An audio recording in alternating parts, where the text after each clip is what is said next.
After the introduction to quantum computing, let us move on to the first postulate.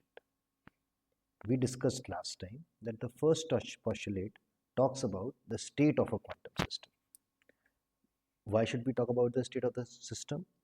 Because we want to answer this question. How is the information in a quantum system actually stored? We know in the classical case, these are stored as bits. They are 0, 1. What is going to be the analogous entity in the quantum world? This is the question we want to answer, and first postulate in some sense precisely answers this question. But to understand the first postulate, it is not enough to just look at the statement of first postulate. We should know the linear algebra behind the first postulate. In this video, we will talk about the fundamental concept of vector spaces. I assume that you have seen vector spaces over real numbers.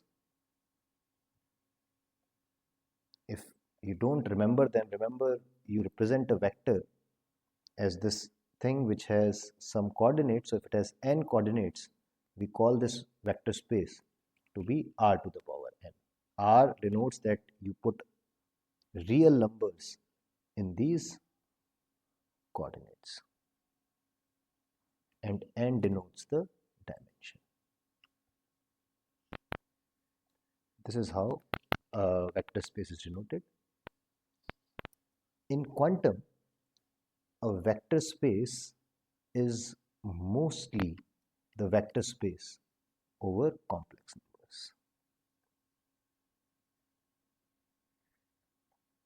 We call such a vector space to be c to the power n. Again, n is the dimension, and c are going to be the entries of the vector. In other words, if you look at the vector like this in c to the power n, these entries will be complex numbers. Not very different, I assume, but it takes some time, and you might want to ask this question: can a vector space over complex numbers Cn be represented as a vector space over reals?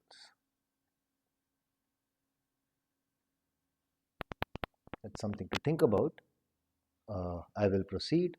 So in quantum, we are going to mostly deal with vector spaces which look like c to the power n. Let's take a few examples to make sure that we understand how this vector space looks like. The most basic one is c square. This is a vector space with dimension 2. So it should have 2 elements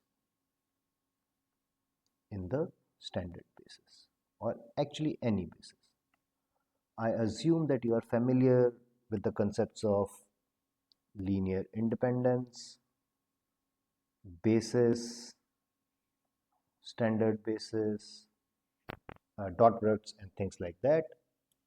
So I'm only going to tell you what they mean in this complex vector space world. For c square, we should have 2 elements in the standard basis. We generally denote them by E0 and E1. Another thing I want to talk about in this lecture, or initial few lectures, is Dirac notation. This is a notation for denoting the same things vectors, matrices and everything which you have learned, but it makes the representation very easy for discussing the quantum mechanical properties. One objective of these videos is to inform you about the Dirac notation also. We will look at linear algebraic quantities like vectors and matrices, and we will also tell you what is the Dirac notation for it. Let's start. We saw that these were the two vectors. In Dirac notation, we write them like this. It's a shorthand. This denotes the first standard basis vector. This denotes the second standard basis vector. This symbol where I am putting a vector is called the cat symbol. In general, V, a vector, is a column vector. By default, this will represent a vector.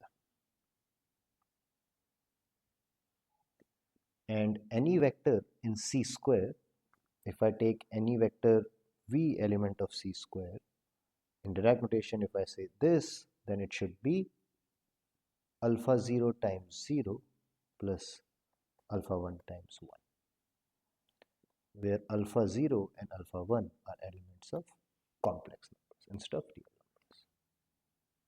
So any vector in this vector space C square can be written as a linear combination of the basis vectors. I'm sure you are familiar with this. Just the point is that now when you take the linear combination, your coefficients are going to be complex numbers. This was the simplest vector space. In general, we will have basis v1 to vn for a vector space of dimension n, and in the usual vector notation, I will say that any vector v is alpha 1 plus alpha. Again, a linear combination. In Dirac notation, just replace every column vector with its corresponding cat symbol. That is not difficult.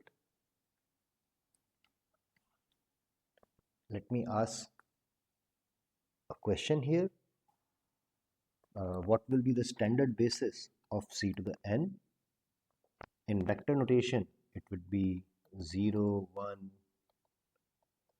n minus 1. So these are the n standard vectors, and I is a vector, column vector, which has 1 at the I plus 1th coordinate. Notice that this matches with our definition in C square. Whenever we talk about C to the n, we have a standard basis, and that standard basis has elements as described above. You might ask,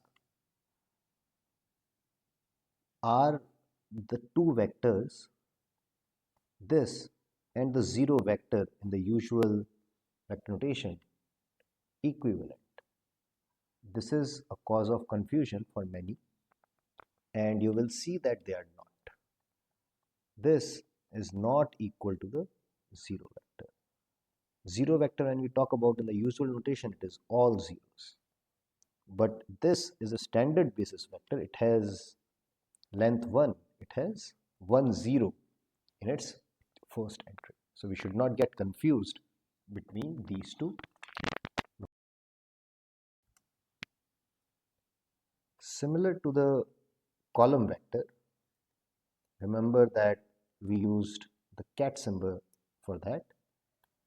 We have a notation for row vector in Dirac.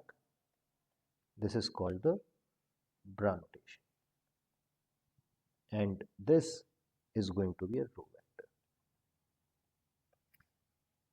Just to understand this, note that this vector v is the complex conjugate of the v vector.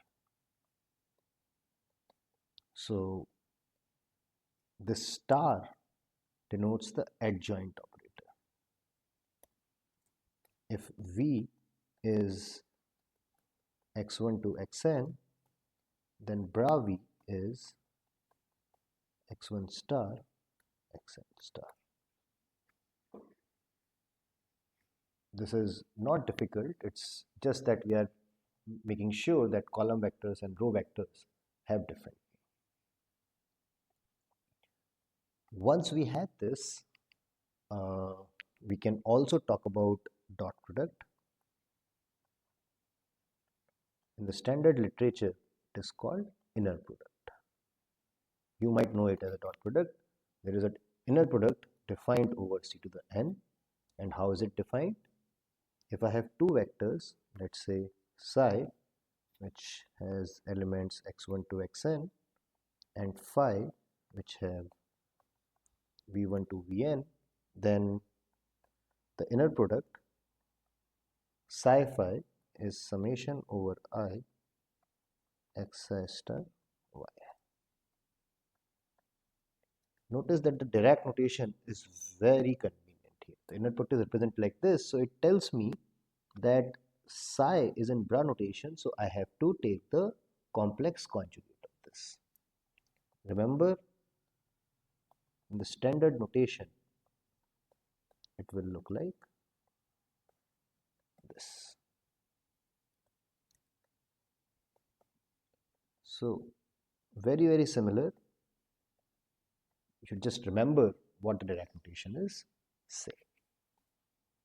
In the usual notation, it would be psi star phi. This will be the inner product. This is all for the vector spaces. We will move on to linear operators on these vector spaces in the next video.